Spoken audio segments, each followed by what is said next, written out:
It was a dark and stormy night, the kind that sends shivers down your spine.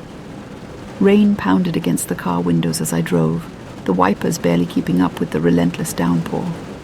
Thunder rumbled in the distance, adding an eerie soundtrack to my already anxious state. I couldn't shake the feeling that someone was watching me, following me. I had just left a friend's house after a late dinner, and the roads were deserted. The occasional flash of lightning illuminated the road ahead, revealing an empty stretch of highway surrounded by dense woods. My heart raced with each mile I covered, and I tried to convince myself that it was just my imagination playing tricks on me. But then I saw it.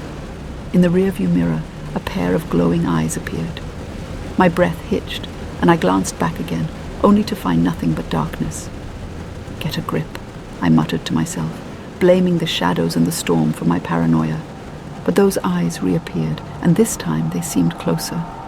My grip on the steering wheel tightened, and I pressed harder on the gas pedal, trying to put some distance between me and whatever was behind me. The rain was relentless, and visibility was getting worse by the second.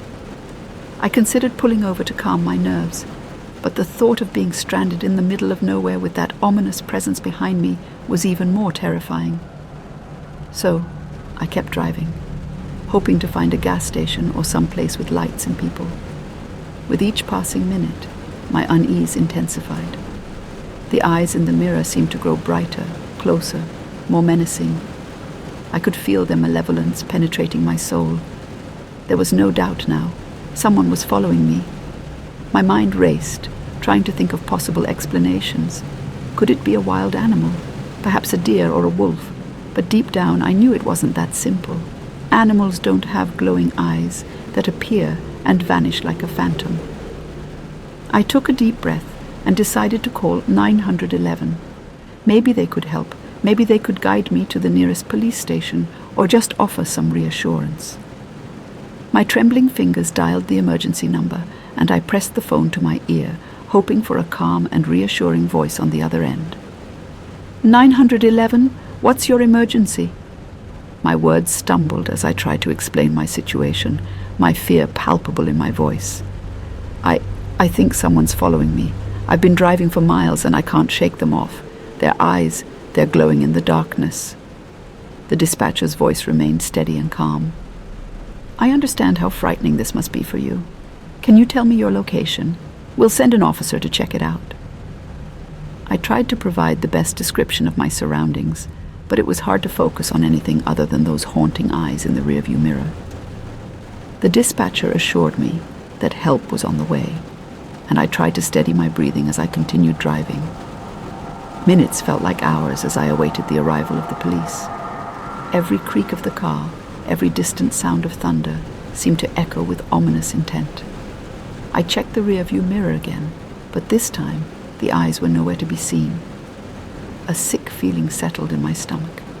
Had they given up, or were they waiting for the perfect moment to strike? Finally, the dispatcher's voice crackled through the phone again. Help is on the way, but they're still a few miles from your location. Try to stay calm and stay on the line with me. I nodded, even though the dispatcher couldn't see me. The fear was still there, but knowing that help was coming provided a sliver of comfort. I kept driving, my eyes darting between the road ahead and the mirror, unable to shake the feeling of being hunted. Just when I thought the situation couldn't get any worse, the car's engine began to sputter. Panic welled up inside me as I realized I was running out of gas, and there was no sign of a gas station in sight. My mind raced, trying to come up with a plan. Should I abandon the car and run into the woods? But what if my pursuer was already waiting for me there? Before I could make a decision, the car's engine gave a final desperate gasp and died. I pulled over to the side of the road, my heart pounding in my chest. Now I was stranded, alone and vulnerable. I clutched the phone tightly in my hand, trying to fight back the tears and the overwhelming sense of dread. A chilling gust of wind swept through the car, and I felt a presence outside, lurking in the shadows. My breath hitched, and I tried to stay as quiet as possible, praying that whoever was out there wouldn't notice me. Then, A tap on the window shattered the silence, making me jump out of my skin.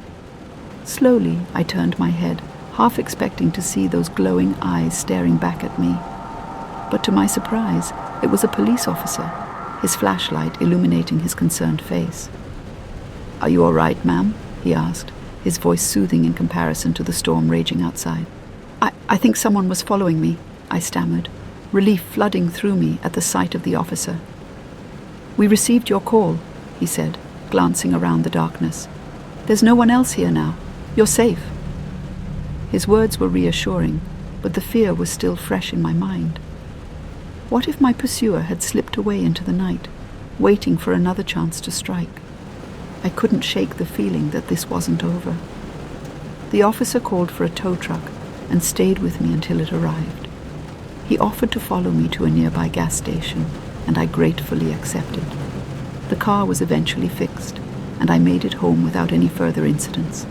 But the events of that night haunted me for weeks, even months. The fear of being followed, of those glowing eyes in the darkness, lingered like a persistent ghost. I installed security cameras at my home, locked all doors and windows obsessively, and jumped at every unexpected noise. I never did find out who or what was following me that night.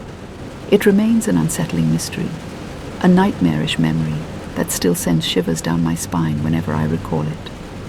I hope that one day I can put this terrifying experience behind me, but until then, I'll always be cautious and watchful, knowing that sometimes real-life horrors are much scarier than anything we could ever imagine.